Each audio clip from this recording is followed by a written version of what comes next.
Praise the lord. నేటి వాగ్దానము. యెహోవా తన ప్రజలకు బలమును అనుగ్రహించును.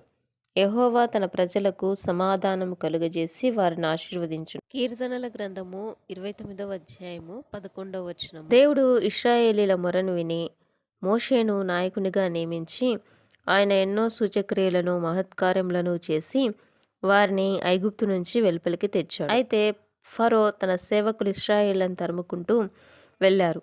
అది చూచిన ఇశ్రాయేలీలు దేవుని కార్యములను మర్చిపోయి తిరిగి ఐగుప్తీయులకు దాసులు మగుదము అన్నప్పుడు మోషే, భయపడకుడి, యెహోవా మీకు నేడు కలుగజేయ రక్షణను ఊరక నిల్చుండి చూడుడి. మన జీవితాల్లో సాతాను అనేక సార్లు ఎంతో నెమ్మది లేకుండా భయపెట్టేదిగా ఉండవచ్చు. అయితే మనకు పరిశుద్ధ గ్రంథం సెలవిస్తున్న మాట ఏమిటంటే, మీరు మరలి వచ్చి ఊరుకుండుట వలన రక్షింపబడెదరు, మీరు ఊరకుండి నమ్ముకొనుట వలన మీకు బలము కలుగును. కనుక మనము మన దేవుడైన యెహోవా యందు నమ్మిక ఉంచాలి. యెహోవా నీ రక్షణను బట్టి మేము జయోత్సాహము చేయుచున్నాము. ఆమేన్.